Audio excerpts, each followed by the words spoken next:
Bismillahirrahmanirrahim. Assalamualaikum warahmatullahi wabarakatuh. Halo teman-teman semua, perkenalkan, nama saya Muhammad Hafid. Saya adalah mahasiswa dari Universitas Islam Negeri Sunan Gunung Jati, Bandung, dari Fakultas Ilmu Sosial dan Ilmu Politik, jurusan Sosiologi, dengan nomor induk mahasiswa 12580300027. Pada kesempatan kali ini, saya akan membahas tentang bagaimana hakikat, instrumentasi, dan praktis demokrasi Indonesia yang berlandaskan Pancasila dan Undang-Undang Negara Republik Indonesia 1945, teman-teman. Pembahasan ini akan saya jelaskan berdasarkan mind map yang setelah saya buat, yang terdiri dari 8 bagian utama, yaitu konsep, sumber historis, sumber politis, praktis, urgensi, dan sumber sosiologis, lembaga negara, dan tantangannya, teman-teman. Melalui pembahasan ini, kita bisa memahami bahwa demokrasi di Indonesia bukan hanya sekedar sistem pemerintahan, tetapi juga merupakan bagian dari kehidupan berbangsa dan bernegara, teman-teman. Yang pertama, yaitu konsep demokrasi. Apa sih konsep demokrasi? Apa sih demokrasi Indonesia? Demokrasi Indonesia dikenal sebagai demokrasi Pancasila, teman-teman, yaitu sistem pemerintahan yang berasal dari rakyat, oleh rakyat, dan untuk rakyat, namun tetap berlandaskan nilai-nilai Pancasila. Hal ini berarti bahwa kebebasan dalam demokrasi Indonesia tidak bersifat mutlak, teman-teman, melainkan harus disertai dengan tanggung jawab. Setiap warga negara memiliki hak untuk berpendapat, menyampaikan aspirasi, dan berpartisipasi dalam pemerintahan itu sendiri, tetapi harus tetap menghormati hukum yang ada, teman-teman, norma, serta kepentingan bersama kita sebagai rakyat Indonesia. Selain itu, demokrasi Pancasila juga menekankan prinsip musyawarah dan mufakat dalam pengambilan keputusan. Jadi, keputusan tidak hanya ditentukan oleh suara terbanyak, tetapi juga mempertimbangkan kesepakatan bersama demi kebaikan bersama juga. Dengan demikian, hakikat demokrasi Indonesia adalah demokrasi yang menyeimbangkan antara kebebasan individu dan kepentingan kolektif. Yang kedua, sumber historis. Demokrasi Indonesia tidak muncul secara tiba-tiba, teman-teman. Hal tersebut kenapa? Karena Indonesia sendiri telah melewati masa yang amat sangat panjang, teman-teman. Sejak awal masa kemerdekaan, Indonesia telah mencoba berbagai bentuk sistem demokrasi. Kemudian, pada masa Orde Lama dan Orde Baru, demokrasi mengalami perubahan dan penyesuaian. Hingga akhirnya, pada era reformasi, sistem demokrasi Indonesia berkembang menjadi lebih terbuka dan partisipatif. Artinya, masyarakat Indonesia lebih sering ikut andil dalam pengambilan keputusan yang ada, serta para penegak hukum harus netral terhadap masyarakat. Pengalaman sejarah tersebut memberikan pelajaran penting bagi bangsa Indonesia, teman-teman, dalam membangun sistem demokrasi yang lebih baik ke depannya. Oleh karena itu, demokrasi di Indonesia saat ini merupakan hasil dari proses panjang yang dipengaruhi oleh dinamika sejarah bangsa Indonesia. Nggak ujuk-ujuk langsung jadi demokrasi sampai saat ini, nggak jadi demokrasi yang saat ini berjalan, enggak. Sangat panjang prosesnya. Yang ketiga, sumber politis atau instrumentasi dasarnya, teman-teman. Sumber politis demokrasi Indonesia terdiri dari dua, yaitu Pancasila sebagai dasar negara yang ada 5, terus Undang-Undang Negara Republik Indonesia 1945 sebagai konstitusinya. Pancasila menjadi landasan nilai, sedangkan undang-undang menjadi aturan hukum yang mengatur jalannya pemerintahan. Keduanya berfungsi sebagai instrumentasi dasar demokrasi, teman-teman. Artinya, semua sistem politik, kebijakan, dan keputusan negara harus berpedoman pada nilai dan aturan tersebut. Dengan adanya dasar politis ini, demokrasi Indonesia memiliki arah yang jelas dan tidak berjalan secara bebas tanpa batas. Artinya masih ada batasan. Hukum Indonesia ini masih ada batasan, ada yang ngaturnya, nggak ujuk-ujuk langsung jalan gitu aja. Ada undang-undang, ada Pancasila sebagai landasan dan undang-undang sebagai konstitusinya. Nggak ujuk-ujuk langsung jalan gitu aja bebas, tidak. Yang keempat, praksis demokrasi. Dalam kehidupan bernegara, praksis demokrasi dapat dilihat melalui banyak teman-teman sebenarnya. Seperti pelaksanaan pemilihan umum, seperti coblosan itu, atau kita saat memilih presiden kemarin, pemilihan pemimpin secara langsung, partisipasi masyarakat dalam menyampaikan aspirasinya. Selain itu, dalam kehidupan sehari-hari, demokrasi juga bisa diterapkan dalam bentuk sederhana, seperti menghargai perbedaan pendapat. Kalau kita lagi berargumen bersama orang, nggak boleh motong-motong pembicaraannya, menghargain, tidak memaksakan kehendak, tidak maksa orang buat ngikutin apa mau kita, tidak bersikap adil, dan bersikap adil dalam mengambil keputusan. Praksis demokrasi menunjukkan bahwa demokrasi bukan hanya konsep teoritis teman-teman, tapi harus benar-benar diterapkan dalam kehidupan masyarakat. Karena kalau hal ini tidak diterapkan dalam kehidupan masyarakat, nilai-nilai yang terkandung di dalamnya akan terkikis dan kemudian hari akan hilang gitu aja. Jadi kalau kita mengamalkan praksis demokrasi ini, kedepannya kita sebagai pemimpin bangsa akan menjadi lebih baik ke depannya. Anak cucu kita juga akan ngikutin kita ke depannya gitu teman-teman. Yang kelima ada organisasi demokrasi teman-teman. Demokrasi memiliki peran yang sangat penting dalam kehidupan berbangsa dan bernegara. Pertama, demokrasi berfungsi untuk menjaga persatuan bangsa, karena semua warga negara memiliki kesempatan yang sama untuk berpartisipasi teman-teman. Kedua, demokrasi menjamin kedaulatan rakyat, di mana kekuasaan tertinggi berada di tangan rakyat. Ketiga, demokrasi juga berperan dalam melindungi hak kita, hak asasi manusia, karena sikap individu memiliki hak yang diakui dan dihormati.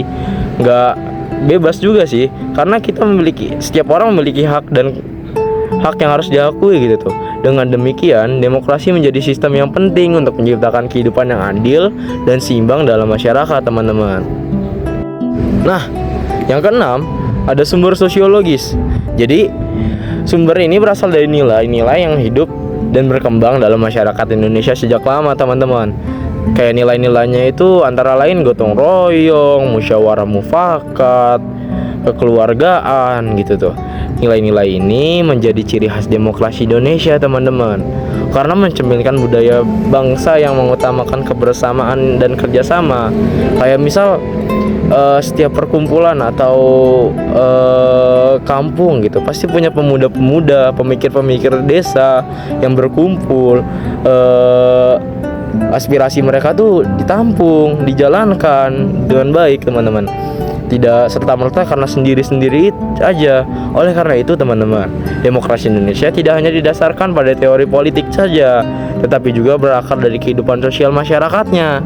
Karena kalau sosial masyarakatnya tidak gerak, maka teori juga tidak akan berjalan. Adanya teori karena masyarakat lebih dulu gitu.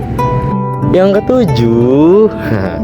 ketujuh ada lembaga negara teman-teman. Dalam sistem demokrasi Indonesia terdapat beberapa lembaga negara yang memiliki peran penting teman-teman. Karena dalam demokrasi Indonesia ini kayak ada peran yang harus dijalankan. Nah, dijalankannya oleh lembaga-lembaga ini, antara lain seperti MPR, Dewan Perwakilan Rakyat, Dewan Perwakilan Rakyat Daerah, Presiden, Mahkamah Agung, dan Mahkamah Konstitusi. Masing-masing lembaga juga memiliki fungsinya masing-masing teman-teman. Seperti lembaga legislatif. Legislatif kan artinya melegalkan sesuatu kan. Jadi lembaga legislatif ini yang melegalkan sebuah undang-undang atau membuat undang-undang yang ada. Nah, kalau yang menjalankannya itu lembaga eksekutif. Kenapa lembaga eksekutif menjalankannya? Karena lembaga eksekutif sendiri artinya di bawah presiden secara langsung. Namanya juga eksekutif kan teman-teman. Nah, lembaga yudikatif. Nah, dari dua lembaga yang udah saya sebutin, lembaga ini nih perannya lumayan penting. Kenapa? Karena lembaga ini nih sebagai penegak hukum yang ada gitu tuh, yang mengawasi secara langsung lembaga-lembaga di atasnya. Kayak misal perannya seperti polisi lah. Polisi kan mengawasi kayak masyarakat yang berbuat jahat ditangkap tuh. Lah, lembaga ini juga secara bahasa juga sama seperti itu. Lembaga yudikatif juga yang mengawasi lembaga legislatif dan lembaga eksekutif teman-teman. Keberadaan lembaga-lembaga ini bertujuan untuk menjalankan sistem demokrasi secara seimbang dan menghindari penyalahgunaan kekuasaan. Nah, ketika kekuasaan sudah disalahgunakan, itu sangat amat bahaya teman-teman. Kayak misal kekuasaan absolut. Kekuasaan absolut artinya kekuasaannya dipegang oleh satu orang saja. Itu sangat amat bahaya. Karena satu orang itu kan kita nggak tahu gitu. Dia mikirnya gimana? Akankah mengambil keputusan untuk apa ya? Kayak mengambil keputusannya itu untuk dirinya sendiri, nggak mikirin orang lain. Nah, kalau Indonesia kan harus memikirkan rakyat, karena kekuasaan tertinggi kan oleh rakyat gitu loh. Oleh rakyat untuk rakyat gitu tuh. Jadi gitu teman-teman. Nah, yang ke-8, tantangan demokrasi teman-teman. Yang terakhir juga ini ya, dalam pelaksanaannya demokrasi itu nggak bakal berjalan secara sempurna teman-teman. Pasti masih ada celah-celah dan tantangan gitu. Kayak misal contohnya ya gak heran lagi sih, pemerintah Indonesia itu terkenal dengan korupsinya teman-teman, politik uangnya, radikalisme, serta pengaruh globalisasinya teman-teman.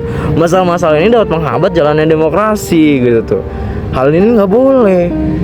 Sebenarnya banyak orang-orang di luar sana, pemerintahan di luar sana yang gak mikirin hal ini gitu tuh.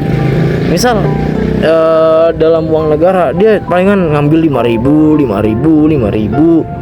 terus-terusan tiap hari, ujung-ujungnya sampai dia sampai di jabatannya sudah nggak berjabat lagi gitu tuh. Udah berapa kali dia ngumpulin, udah segunung uangnya.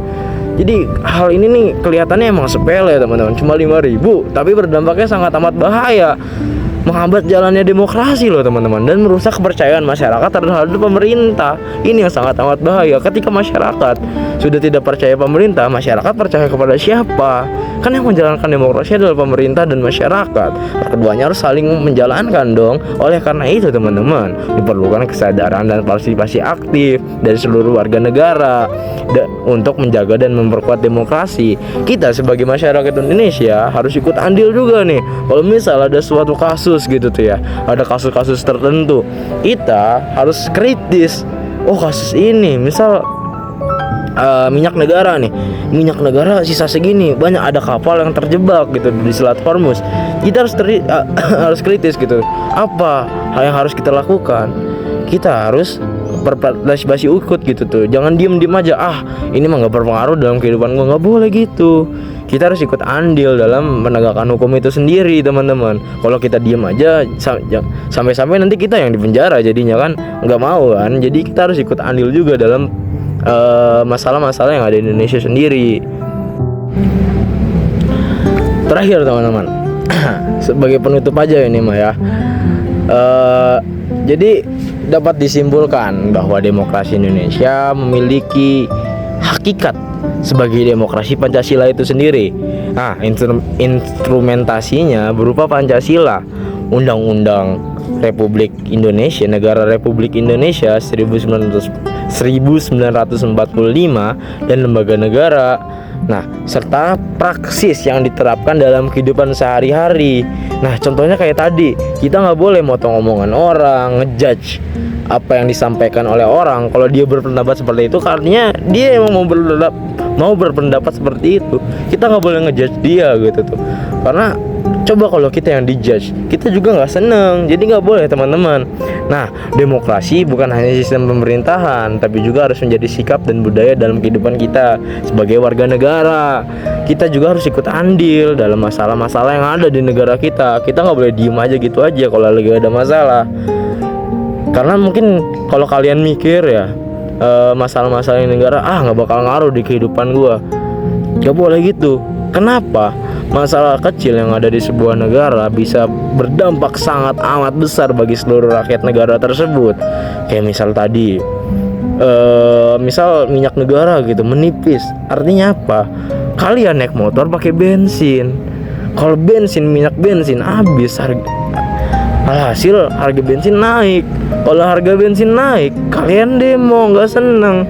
Makanya sebelum itu kalian harus andil, ikut berpartisipasi. Jangan diem-diem aja, jangan kerjanya tidur-tidur aja, jangan kerjanya cuma main game, bermales-malesan di kamar. Gak boleh teman-teman. Nah, mungkin itu aja yang bisa dapat saya sampaikan.